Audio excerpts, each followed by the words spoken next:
Good day, everyone. How are you doing? I hope things are going well. We're on to Module 4, so what we're going to mainly discuss in this module is how to interpret some of the LSA data, and throughout the day today, I'm going to sprinkle some salt in so you can see how it's used, and hopefully this will look comfortable to you, familiar to you. If not, hopefully this may help you learn a few new things and feel more comfortable and confident in using salt. So we're going to first start by talking about how salt aligns with the revised criteria, and talking about both using salt to determine if there is a disorder or the term that is used is significant discrepancy, and then also trying to describe the nature of the disorder or describing the and documenting the educational impact. Then we're going to use SALT to develop some treatment objectives and activities, and I'll just briefly talk about progress monitoring at the end. So let's go ahead and get started. I'm going to go ahead and turn off my camera now throughout the rest of the presentation, but I'll come back on at the end. So, this should look very familiar to you. This is the revised criteria. And, as you know, one of the biggest differences is that gone are the days of 1.75 standard deviations below the mean on 2 norm reference tests. Instead, you choose at least 2 of the following, one of which can be a language sample. So let's talk about how that might fit into this comprehensive assessment. When we look here at this other handy dandy sheet, we see that there is a column over on the right for norm reference tests and assistance with interpreting the norm reference data. We see that there's probes, underneath which is a language sample and other types of probes, then academic activities and tests and measurement. So I really like this because it's very consistent with the IDEA criteria and requirements that the assessment evaluation process involves determining if there's a disability or identifying the presence or absence of a disorder, and the documentation of educational impact. Those of you who've had me before, I know that there's at least one of you in there in this group, heard me talk about identifying disorders and describing the nature of disorders. And I think language sampling really helps with this process. So the question then becomes, what is SALT? Is it a norm reference test? Is it a probe? My answer is it's kind of both, or it depends, which I know is completely unsatisfying, just like these completely unsatisfying pictures. I know that that's a tough response, but I think it really can be both, and it really does depend. So let's talk a little bit about why it might depend. And before we do that, what I'd like to do is get a refresher on accessing that SALT data. So I'm going to close this. I'm going to bring up a bunch of SALT files. These are actually SALT files that are part of the software, come with the software. And one thing you may have done is gone to your SALT file, and it ends with this .slt, and double click on it, and you see, oh, okay, here's the file, but this is weird. SALT looks kind of weird. So on my particular computer, it's probably the same with yours. The .slt files don't necessarily go directly to SALT and OpenSALT. So I'm going to open SALT from my computer. And once I'm here, I'm not going to go to the upgrade site because this SALT 18 that I have works just fine. I'm going to open a file, and this is going to take me to where my samples are. The ones that I'm looking at are these analysis practice ones. And I'm going to open this Jacob file. Okay, so here we can see the Jacob file. And you've seen these files. Hopefully you're getting familiar with them. It has some of this background information on it. We see that we could read the transcript, and there's some coding in here, and we should know what some of these things are, like This is showing an error at the word level. So what the child says was them be friends, and what the error was in the use of the pronoun them. It should be they, and the use of the copula be should be are, and friends. And this is assuming that this child does not speak a non-standard, non-mainstream dialect. We see some other things like errors at the utterance levels. We see some asterisks here for where they are abandoning words or leaving out morphemes. So that's what his name instead of that's what his name is. So we can look through our file, see what it is, see what it makes sense. And then we could just go to this analyze. And hopefully you're getting familiar with these. This performance report, that was the thing that gives you the written file, the standard measures, gives you the summary of the main types of utterances or the main types of measures. Let's see how Jacob is doing with our comparison to the database. So I'm going to select the database for Jacob. He's 4.5 years old, doing a conversation. Conveniently, that comes up automatically. I want to try to find an age match, plus or minus 6 months. So I found 22 kids match his age, and I want to try to get sample sizes that are the same. So I'm going to find similar types of samples. And when this comes up, I see that a lot of these, he didn't produce a very long sample. So he produced a sample of 104 words. I can compare it to 20 different samples. If I cut his sample shorter, I don't really get many other kids to compare it to. So I'm good with this. And then I can run my analysis. And here, I think a good place to start is always this standard measure report. Okay, so here we go. It's going to calculate some of these things, and we'll take a look at them. So again, thinking of Jacob, I'm looking at this and I'm thinking, okay, is there a significant discrepancy? Am I seeing that there is some sort of significant difference between his performance and his peers? And I'm also looking for some patterns of performance. All right, so we see lots of different asterisks here that's set to 1 standard deviation to flag these. So I can see here how many standard deviations below the mean Jacob is compared to the database. And I'm seeing quite a few areas that are flagged. And we can think, well, I'll come back and show this again. Some things that I'm often looking for are things like mean length of utterance. And there it's mostly within normal limits. I'm also often looking for percentage of utterances with errors, which is looking at the omissions and error codes.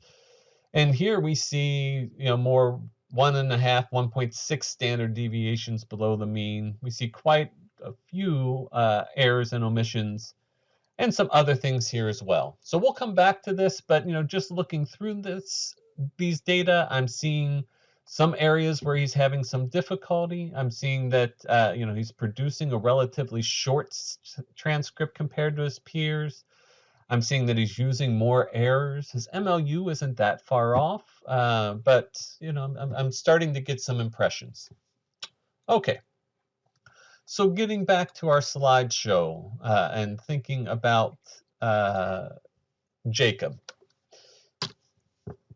When I'm going through that, as you heard me going through the description, I was looking for some different types of measures and thinking about them in different ways. So when we're thinking of language sampling as more on that end of norm reference tests, more for identifying disorders, is there a significant discrepancy? Some measures are probably going to be a little bit better for me than others. So especially someone like Jacob, who's 4.5, we know that one of the key diagnostic markers is or include grammar and morphology errors and omissions. We know, if we think of our norm reference tests, they often will look at whether or not kids are using inflectional morphology, assuming that they speak mainstream English, not a dialect that would drop morphemes such as African American English. So that's going to be a good one for me to look for. Mean length of utterance, that's also usually a pretty good one to look for. We know that kids with language disorders tend to produce shorter utterances, have lower MLUs. Discourse organization skills, especially things like narrative organization, expository organization. How effective overall were you at telling your story, at describing that process? These are kind of the meat and potatoes of our language samples, and that can be an indicator of whether or not a student has a significant discrepancy that may mean that they have a disorder that would lead to eligibility. So these are the features that most children with disorders struggle with. So I'm looking through across all of those different types of measures. Those are the types of measures I'm often looking for. Now, there's also some measures that tend to be more descriptive, right? So there's a lot of measures in here that may not be the best at identifying or determining whether or not a student has a disorder, but it can describe their functioning and their ability to engage in discourse. So something like mazes. So mazes, those are the reduplications and the reformulations, all of those words in the parentheses, right? So I went. I went to the store. So all of those reformulations, those filled pauses, those are those mazes. Some individuals with communication disorders and language disorders do a lot of that mazing. They have difficulty formulating their thoughts or finding the words. Other kids with disorders don't do that very much. Some individuals without communication disorders do this at a fairly high level. Some individuals without communication disorders don't do this at all. The point I'm getting at is that not all kids with disorders do these behaviors.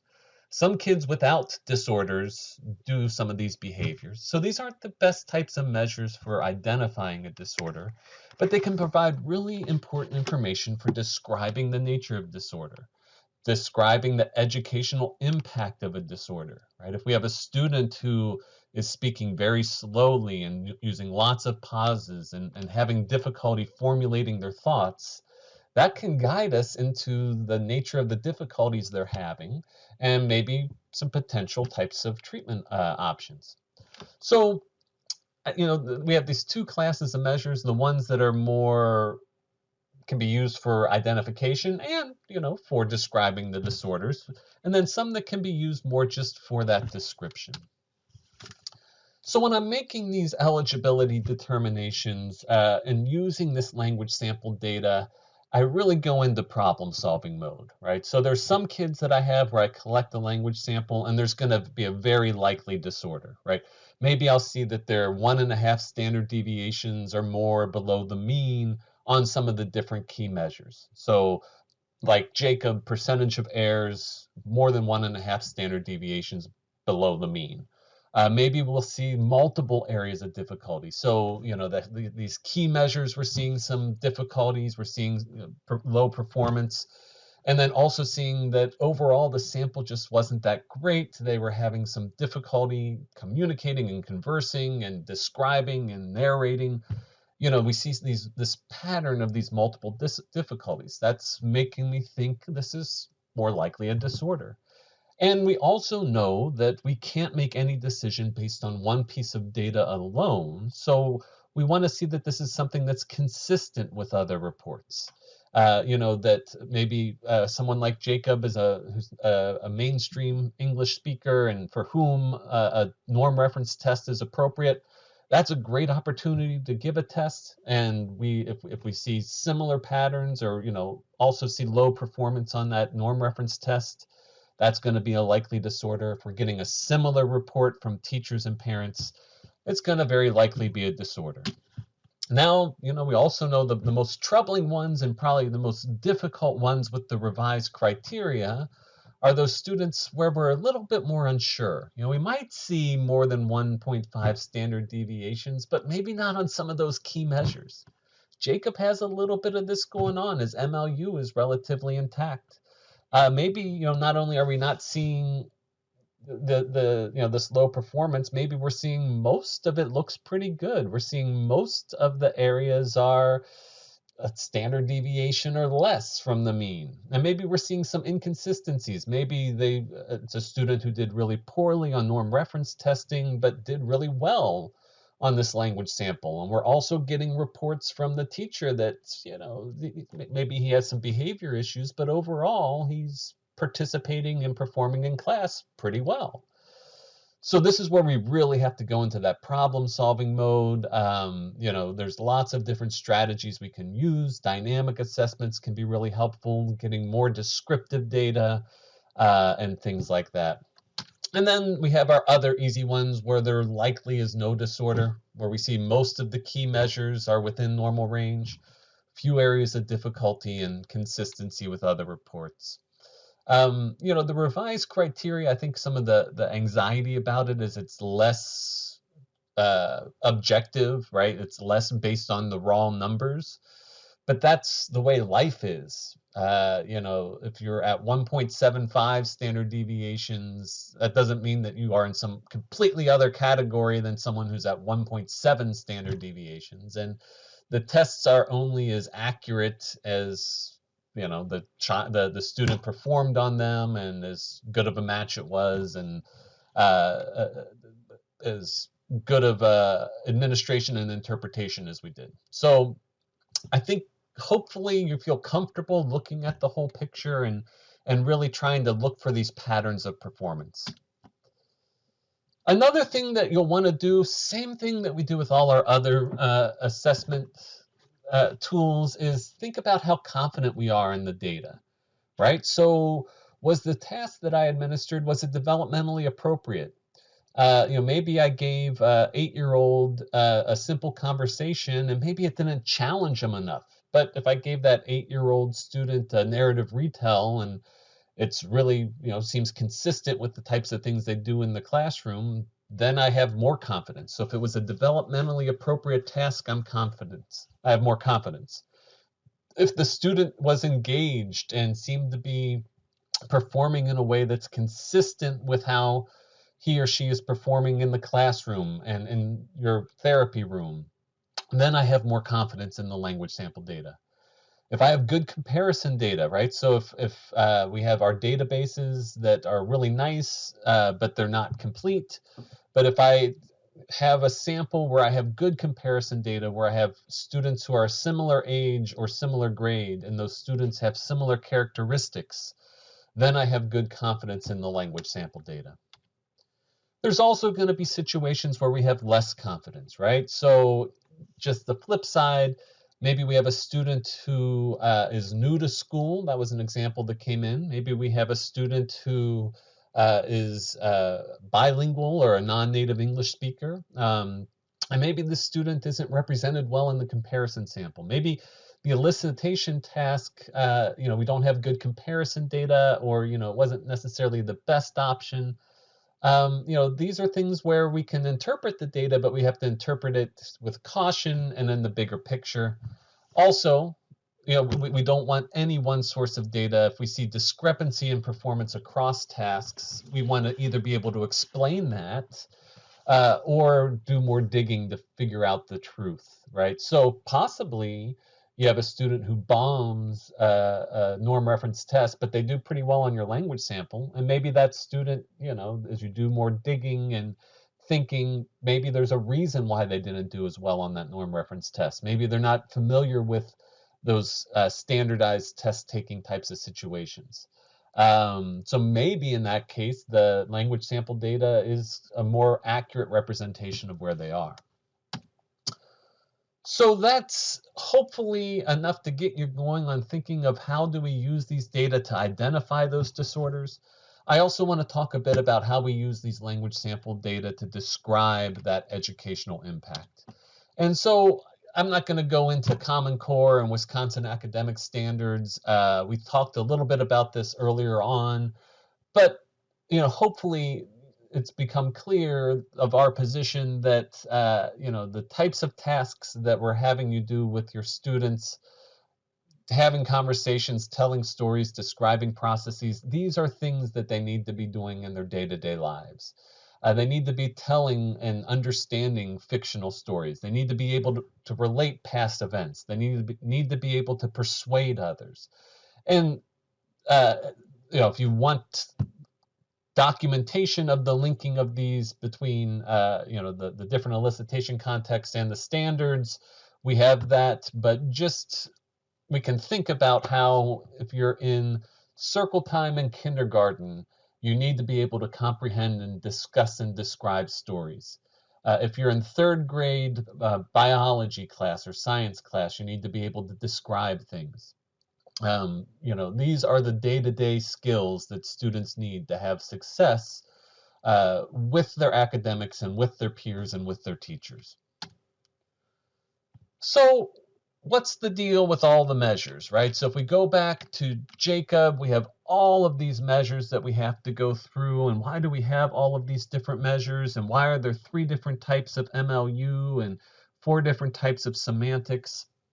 The reason why we have all of these are to provide a rich description of a student's performance.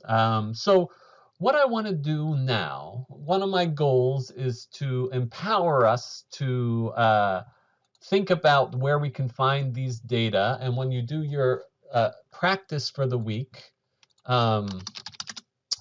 you can, I'm trying to multitask here, you can pull these different resources to look at your own data. So I'm trying to get to our shared Google Drive. So here's our shared Google Drive. And in Module 3, we had a couple of nice handouts. We had these typologies, which I'll come back to. And we also have an overview of these SALT measures. So this document here describes all of the different types of SALT measures, and more, really looking at how you collect them and how you can get to them these different ways. Now that doesn't do a lot for us to describe what these measures are. So another thing that we've talked about is the value of this help menu. So you can do a search in the help menu for something like MLU, and it's going to come up with a lot of different things. MLU defined, that might be something, just gives you a definition of what MLU is and how it's calculated. Where I think would be a good place for you to go is here in this contents section. We have some general information, which is nice, but I think some of these how-tos are really nice. So you don't really have to know how to transcribe the samples at this point, but if you have questions about the transcription process, you could go here, and it's going to take you to different places. If you have questions about how you generate those analyses, that's what we covered in the last module. You can find that there. I think this module, we should stick with this interpret the results. This is really going to be helpful for us, okay? So if we go to interpret the results, we see that here, this is going to go through some questions of, some key things to look for. But what I'm going to do is I'm going to click on this analyze. And this is going to, these are all the different types of analyses we can get. I would really start your focus on these 2. The performance report, that's that written summary. The standard measures report is going to be a great place to start. And this is going to look just like this. Oops, where did my Jacob summary go? This is going to look just like our Jacob summary, right? So transcript length, intelligibility, syntax, morphology, transcript length, intelligibility, and et cetera, et cetera. So I just want to spend a little bit of time talking about these. So transcript length, that can be something that's important for us to look at. If we are having a student do a sample where we would expect a certain length and the length is important, this could be something interesting for us to look at. So for example, if a student is telling a story, doing a narrative retell, and they're telling one of our wordless picture books, and their total utterances, the total number of utterances that they produce is significantly lower than the total number of utterances than their peers, that's probably something meaningful. It's hard to tell a story and do a good job telling a story if you don't get all of that information out, right? So we have these different ways of looking at the total number of utterances that were produced, or the amount of time it took to produce something. Let's say that we have a student who was doing their expository sample and they were really engaged and they were producing it, but the elapsed time, it just took them forever to get it out. That could be telling, right? If we have a student who has a language disorder, some students are going to go for it and they're just going to get it done. Other students may take a long time to produce it. It may be really long and painful to listen to that description. Those are things that can describe the nature of that disorder and to help us identify potential treatment targets. Now, if we can talk more about these in our PLC, or our community of practice, when we go over your different samples, but that's what this is looking at. Intelligibility, like Karen said last time, it's only as good as the unfamiliar listener can get it, but if it's not very intelligible, that can tell you something. These are those macro structures, so you're going to see these in the narrative retells, the expositories, the persuasive samples, these rubrics that are scored. So these tell you the overall quality of the sample. How well was it organized? How cohesive was it? How well did the students do at getting in the key information? How effective was it? All of those things. So for these, this is a really nice one to look at for both identification and description. If you aren't able to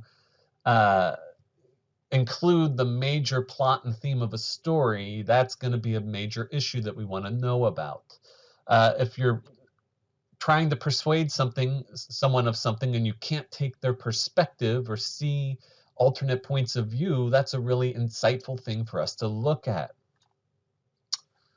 Syntax and morphology. So this is good old MLU. I remember in the baseline sample, you all said, I know what MLU is, so that's great. MLU is done a couple different ways. MLU in words is not giving kids credit for producing morphemes. So for example, MLU in morphemes, if the child says he is going, that's he is going, 4 morphemes. If it's words, it's he is going, that's 3 words. So MLU and morphemes is generally, these two are really highly correlated, these two measures. MLU and words we generally will use with older students, where we will expect them to have had all of their inflectional morphemes, even if they have a language disorder. It's used a lot with bilingual students because just the nature of the difference between English and other languages. I had a question on my last formative assessment, what is SI, and the request to go through some of these measures, so that's what I'm doing. SI stands for subordination index. You may have heard this as clausal density. Lots of fancy words for the number of dependent clauses that are used, or the ratio of dependent clauses. The higher this SI score, the more dependent clauses kids are using. Basically, the higher the SI score, the more complex syntax they're using. And this can be really important for us to know, especially working with older students. In order to tell in order to be effectively persuasive or describe things effectively, you need to be able to use those dependent clauses, that complex syntax. Usually it's going to be very highly correlated with MLU, but especially with older kids, if you see a particular difficulty here, that can be telling. And verbs per utterance is kind of a shortcut, because it will tell you also basically how much complex syntax a student's using. Type token ratio, this is one you've probably heard of as well. Type token ratio is, the types relative to the tokens. It's good because it accounts for the overall length of your sample. The problem is that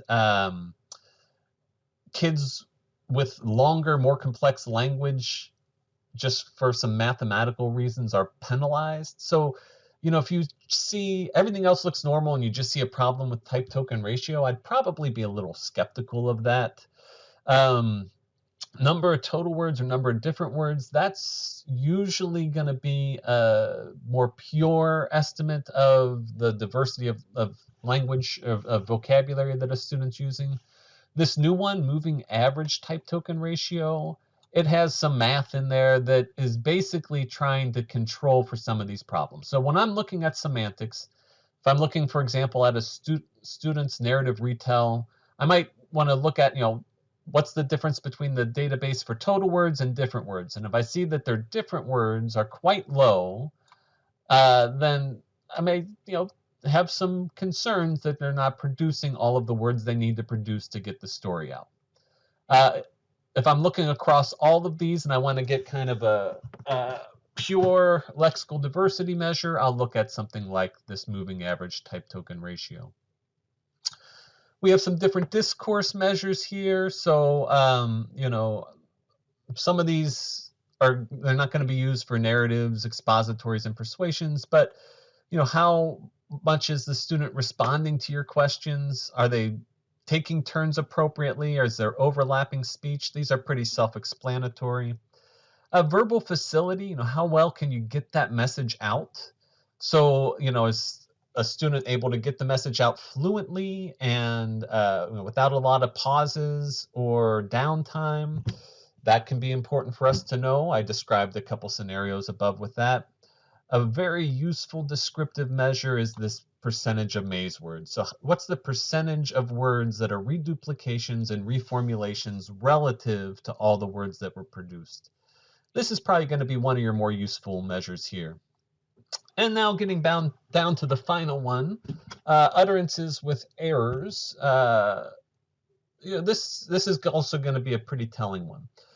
So omissions, these are words and morphemes that are omitted that they should have produced in that obligatory context. Error codes are errors at the word level or utterance level. And then this percentage of errors gives you that overall indication of how they're doing. So that's language sample analysis in I don't know how long that took me, 8-minute overview or so.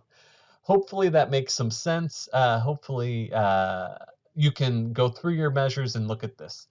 Also,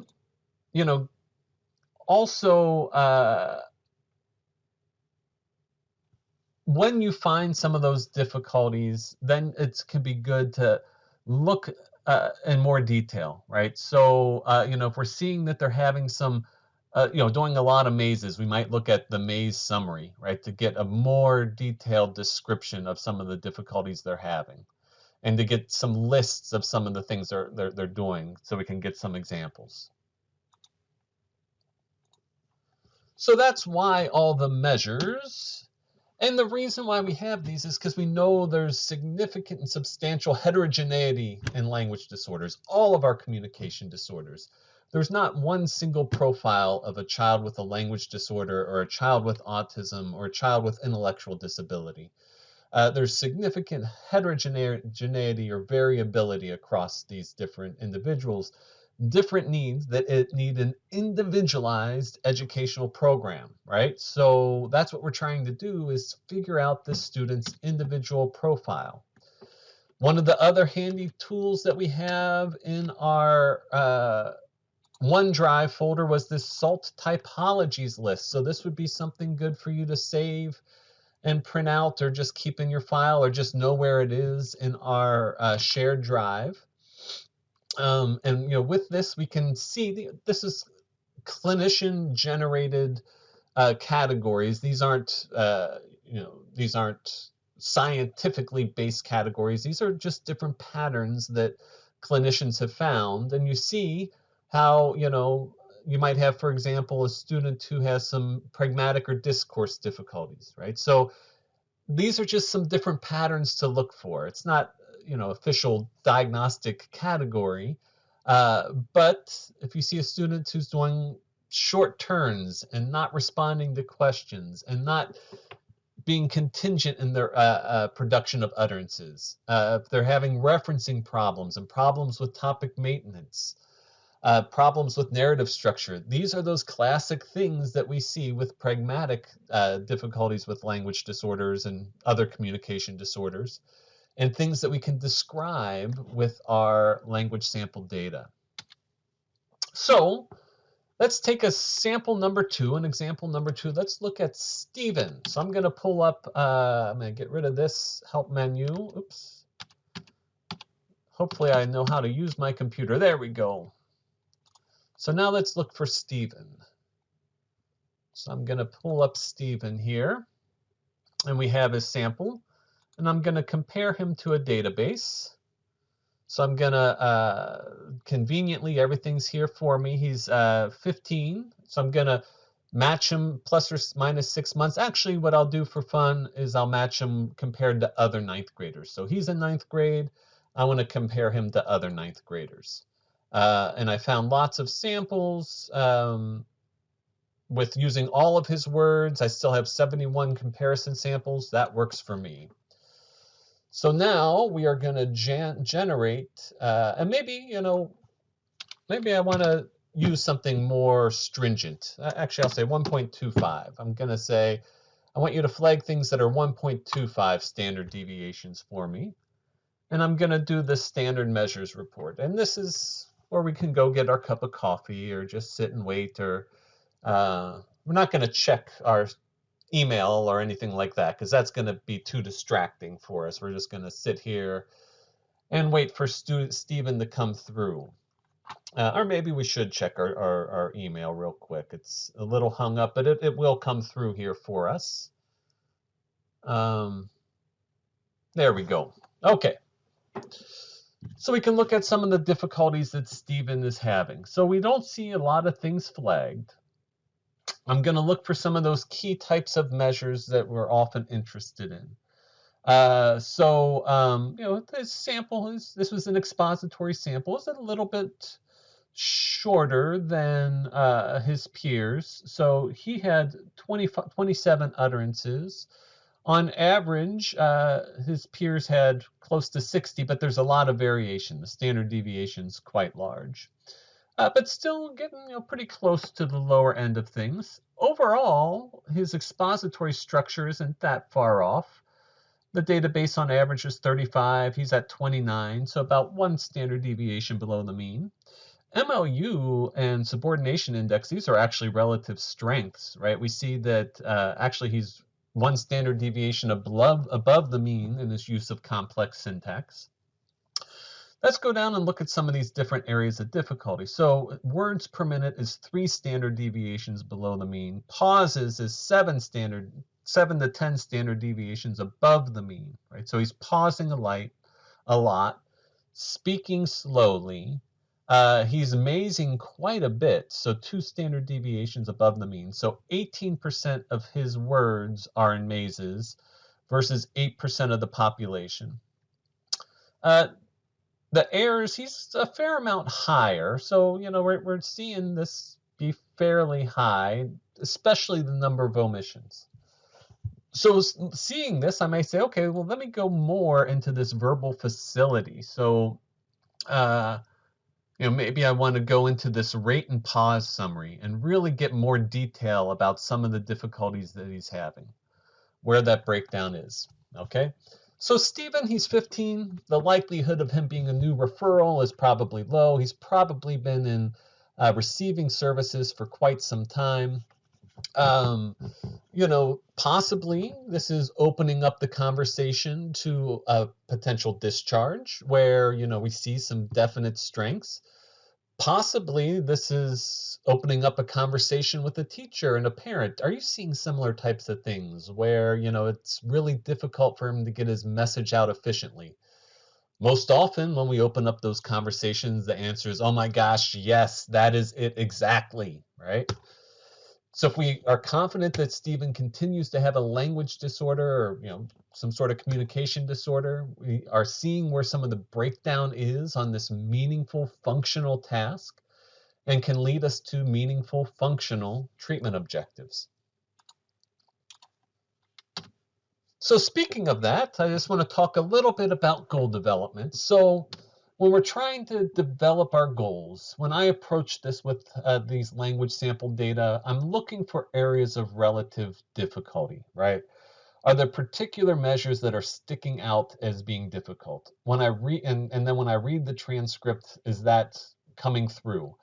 Uh, are any of those follow-up analyses revealing, right? So Stephen was doing some omissions. We could look at the types of omissions that he had, and maybe he was omitting some key grammatical features that is consistent with what we see elsewhere.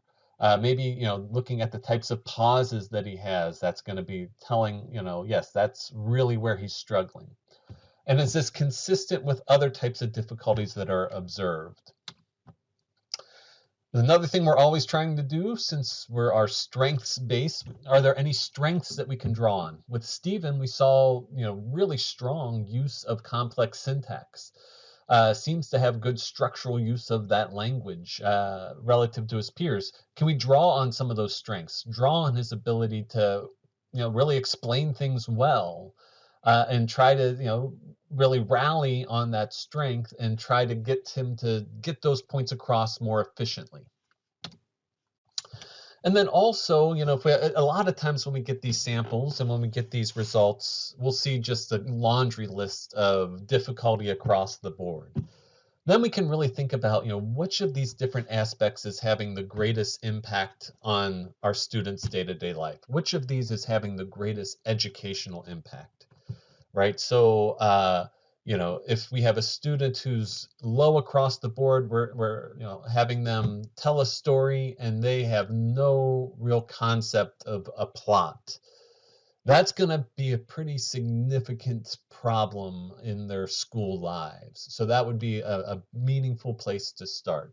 If we have a student who, is in preschool, kindergarten, and just producing 1 to 3 word utterances, simple subject, verb, object, that's going to be a pretty obvious place where we can expand that use of sentence combinations, semantic relations, the diversity of the semantic relations, incorporating more complex, longer utterances. So, from that, it typically leads to very natural treatment options, right? So I like to start with functional.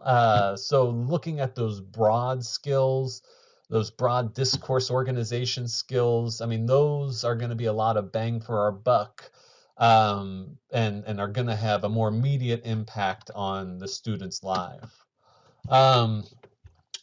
Word finding and formulation, those are also common areas where we see students struggle, where they these are the types of students where people ask, why are they in speech? I understand everything they say. And then, but, oh yeah, I really can't understand when they're telling a story and I don't know where they're coming from. And it's really hard to listen to and follow them. So I just kind of had some of my own word finding and formulation difficulties explaining that concept. So I apologize for that. But, if we're seeing lots of amazing, slow-labored, unorganized production of that discourse, we might want to work on some of those formulation skills. Another big discourse skill and life skill that we need to have is taking others' perspectives. Vocabulary is going to be important as well. So, if we're seeing some difficulties with the lexical diversity and lexical choice, can we expand their vocabulary to meet some of those discourse needs? Grammar and syntax, we may need to work on that. So, like I said, if you're trying to describe technical processes or convince someone to take a position or to act in a certain way, if you don't have good use of complex syntax, it's going to be hard to get some of those points across. So for the week, hopefully this got you enough to get started. I encourage you to use those handouts that we had. I encourage you again to go to the help screen here, especially this how-to and generating the analysis if you need to go back to that, but really interpreting the analysis. And then looking at these different measures on the analyze and the database and the explore function. Looking through those different areas. And when you do that, you have your samples, you have great samples. I want you to really spend some time exploring some of those reports. Look at that, start with that standard measure report, and then look at some of the other reports. Look for more detail. And I want you to try to create some, not try, I want you to create some goals for your students. And this particular week, I would like for you, at least a few days before we meet, to write these goals and a brief summary and rationale for these goals a couple days at least before we meet so we can look over those and discuss them. So I'm back. That's what we have for you this week. If you have any questions, you can always email me and I'd be happy to help you out. You can email Karen and she'd be happy to help you out. I hope you're having a great week. Hope you are really having a good semester, and I will talk to you later. Bye.